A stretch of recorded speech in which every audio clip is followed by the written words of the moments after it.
Hybrid SUVs get pitched like automatic long-term wins, with better gas savings, lower running costs, and tech that's supposed to age gracefully. But by 2026, the gap between hybrids that last forever and hybrids that turn into rolling service appointments is bigger than most buyers realize. This is Scott from CarlandTV, and today I'm breaking down the best and worst hybrid SUVs to own long-term in 2026. But first, do me a quick favor. Tap that subscribe button and ring the bell so you don't miss what's coming next. It ain't required, but those clicks keep this thing rolling and make it easier for me to keep dropping solid car content straight to your screen. Now let's get back into it. Est hybrid. Yksi, Toyota, RAV4 hybrid. The RAV4 hybrid is the safest long-term pick because Toyota's hybrid setup is old enough to have receipts, not hype. Consumer Reports literally expects the recent RAV4 hybrid to be more reliable than the average new car, and Toyota and Lexus keep landing at the top of the brand reliability rankings. That matters when the whole goal is buying something you can run for 8 to 12 years without living at the dealership. Mechanically, this hybrid system is built to age well. The eCVT is not a belt CVT. It's a planetary gearset transaxle tied to electric motor generators, so there are fewer of the usual wear points people fear with CVT talk. Regenerative braking does a big chunk of the slowing, so pads and rotors often last longer than they do on a straight-gas SUV. The 2.5-liter hybrid system is also widely serviced, so you're not hunting for some unicorn tech when it's older. Battery anxiety is where people get weird, but Toyota backs the hybrid battery with a 10-year or 150,000-mile warranty on model year 2020 and newer hybrids. That doesn't mean the battery lasts only to 150K. It means Toyota is confident enough to put that in writing, and that's huge for long-haul ownership planning. It's not perfect, so I'm not going to pretend it is. There have been recalls on the RAV4 hybrid in recent years, including a big one tied to certain camera system behavior where the rear-view image could freeze or not display under certain conditions. That's exactly why I run the VIN and confirm campaign work is done before money changes hands. Do that, and this is one of the easiest hybrids to bet on for the long run. Best hybrid SUV Raudasvai, Toyota Highlander hybrid. If the RAV4 hybrid is the safe, long-haul compact pick, the Highlander hybrid is the same mindset for people who actually need 3 rows without turning the driveway into a bus depot. The whole reason I trust it long-term is boring in the best way. Toyota's conventional hybrid layout has been around forever, and Consumer Reports' reliability projections for the 2026 Highlander point to it being more reliable than the average new car. That's the kind of signal I want when I'm planning on keeping something deep into the 100K to 200K mile range. The mechanical recipe is also friendly for aging. Highlander Hybrid uses Toyota's hybrid transaxle setup that works like an eCVT with a planetary gear power split design, not a belt and pulley CVT. That usually means fewer wear points than what people fear when they hear CVT, and it tends to stay smooth even when the vehicle is loaded with people and cargo. Regenerative braking also takes stress off the friction brakes, so pads and rotors can last longer if your driving isn't all downhill panic stops. Battery worry is always the question, so I look at what Toyota is willing to put in writing. For model year 2020 and newer Toyota hybrids, the hybrid battery is covered for 10 years or 150,000 miles. That's a big deal for long-term ownership math, because the battery is the expensive headline part of the hybrid system. I still do the adult homework.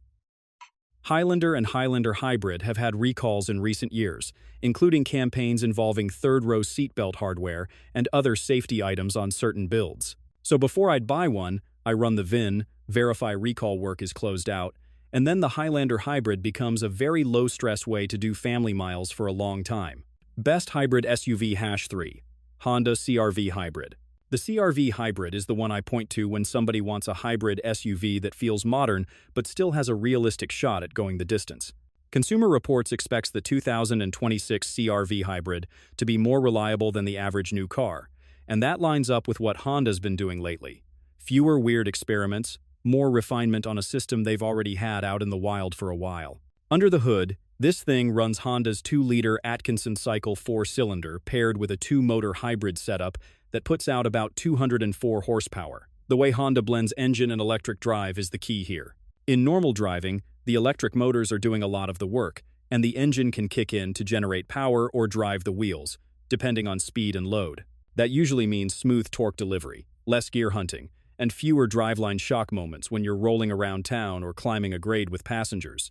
Long-term ownership comes down to avoiding patterns that turn into repeat dealer visits, so I pay attention to the paper trail. There have been CR-V hybrid recalls tied to fuel system components, like a high-pressure fuel pump issue affecting multiple Honda models, and even a fuel feed hose installation issue on certain builds.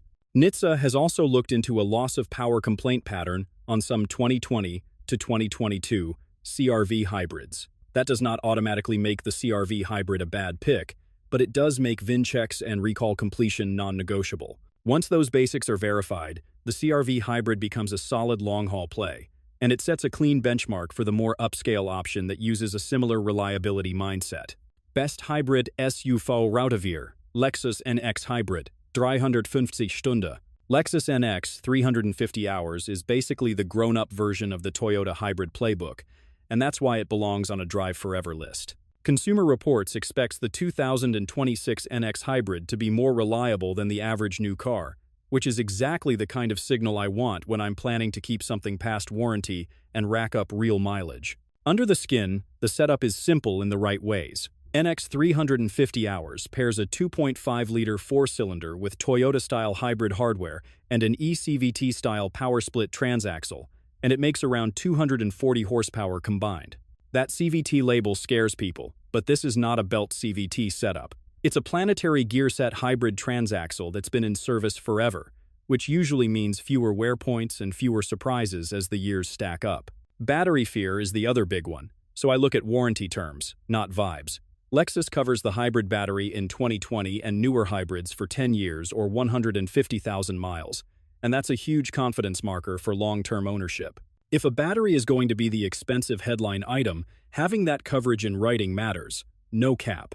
The only thing I do not skip is the recall check. Toyota and Lexus have had a major rear-view camera software recall, affecting some 2022 to 2026 vehicles with a panoramic view monitor, where the image can freeze or go blank in reverse. Before I'd buy an NX hybrid, I run the VIN on NHTSA or Lexus recall tools and make sure every campaign is closed out. Those four make sense if the goal is stacking miles with minimal drama, but the hybrid badge alone doesn't guarantee long-term peace of mind, and that's where the next group starts looking a lot riskier once the warranties fade. Worst hybrid SUV Route Mazda CX-90 plug-in hybrid. The Mazda CX-90 plug-in hybrid is a perfect example of how new tech plus complexity can turn long-term ownership into a gamble. Consumer Reports has already flagged the CX-90 PHEV with poor predicted reliability, and that lines up with what owners have been dealing with since launch. This is Mazda's first crack at a rear-wheel drive-based plug-in hybrid SUV, and that kind of clean-sheet engineering almost always comes with growing pains. The hardware stack alone raises eyebrows. You've got a turbocharged 2.5-liter four-cylinder, an electric motor sandwiched into an 8-speed automatic, a large high-voltage battery, and a brand-new electrical architecture tying it all together. That's a lot of moving parts talking to each other. Owners have reported powertrain warning lights, drivability issues, and software glitches that force dealer visits for reflashes or resets. Mazda has already issued multiple recalls covering things like hybrid system shutdowns, battery management software, and even steering-related concerns on early builds. Charging behavior has also been a sore spot. Some CX-90 PHEV owners have dealt with inconsistent charging, warning messages related to the battery system, and situations where the vehicle limits power to protect itself. That might be fine under warranty, but once this thing is 7 or 8 years old, those problems stop being updates and start being expensive diagnostics. I get why people want to like it.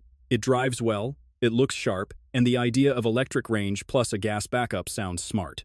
But when I'm thinking about driving something deep into 6-figure mileage, this is not the kind of complexity stack I want aging in my driveway.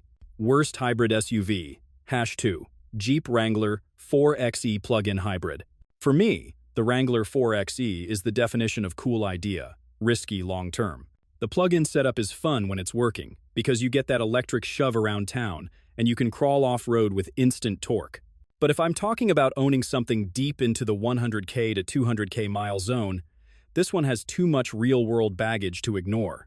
The biggest red flag is the high-voltage battery fire risk story. NHTSA has issued public "park outside and do not charge" guidance tied to recalls on certain Wrangler 4xe models because of potential battery failures that can lead to a fire even while parked. That is not a minor inconvenience. That's a lifestyle change. If a vehicle has you thinking about where you park at night, that's already a long-term ownership, L. Then you've got the power and software problems. Jeep has recalled Wrangler 4xe units for defects that can cause loss of propulsion, including software issues tied to the hybrid control side. I don't care how good the lease deal is. A drivetrain that can shut down or strand you because of a control module freakout is not what I want after the warranty clock runs out. Add in the fact that plug-in hybrids stack extra cooling loops, charging hardware, high-voltage connectors, and more modules to diagnose, and you can see how this turns into expensive troubleshooting later. Plenty of people love their 4Z, and I get it. It's a vibe. But drive forever means boring and dependable, and this platform has had too many high-impact recall and reliability signals to call it safe. That same risk profile follows the 4xe system into a heavier SUV too, and that's where the Grand Cherokee version gets even more complicated. Worst hybrid SUV #3, Jeep Grand Cherokee 4xe plug-in hybrid. Grand Cherokee 4xe takes the same plug-in hybrid risk from the Wrangler and piles more weight, more complexity, and more expensive when it breaks parts on top of it. The SUV itself is solid and comfy, but long-term ownership is where I start side-eyeing it, because this model has had some very real safety actions tied to the hybrid hardware, not little trim issues. The big one is the high-voltage battery fire risk. NHTSA has issued public consumer alerts for certain Grand Cherokee 4xe models, telling owners to park outside and not charge until the recall repair is performed. That's tied to battery pack concerns that can lead to a thermal event, and some of these recalls have involved the 2022 through 2026 Grand Cherokee 4xe range. If the ownership experience includes changing where you park and how you charge, that's a long-term red flag, period. Then there's the propulsion side. Stellantis has also recalled Grand Cherokee 4xe vehicles for a software defect that can cause a loss of drive power. Losing propulsion because the hybrid control logic glitches is not something I want to roll the dice on after warranty. Add the usual plug-in hybrid stack, high-voltage battery, charging hardware, more cooling loops, more sensors, more modules, and you've got a vehicle that can be a diagnostic party when it's older. So yeah, it's a nice SUV when it behaves, and the electric driving is cool. But if my goal is drive forever, this is one of those where the receipts say long-term peace of mind is not the default setting, and that pushes me toward the last one, the premium plug-in SUV that can get very pricey as it ages. Worst hybrid SUV, FIRA. Volvo XC60 plug-in hybrid. The Volvo XC60 Recharge is the one that tempts people because it drives smoothly, looks expensive, and the plug-in range feels like a cheat code for commuting. But when I'm thinking about long-term ownership, Consumer Reports expects the 2026 XC60 plug-in hybrid to be less reliable than the average new car, and that prediction is based on data from the recent model years.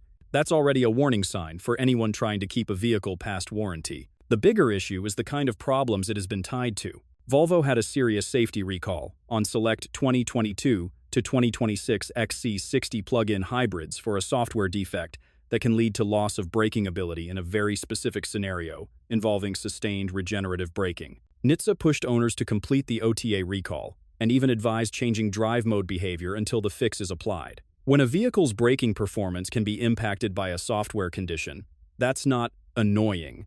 That's a hard stop for me on the drive forever idea. Ownership costs also get real once they age. Plug-in hybrids stack extra cooling circuits, charging hardware, more sensors, and more control modules, and diagnosing intermittent software or high-voltage faults can get pricey fast.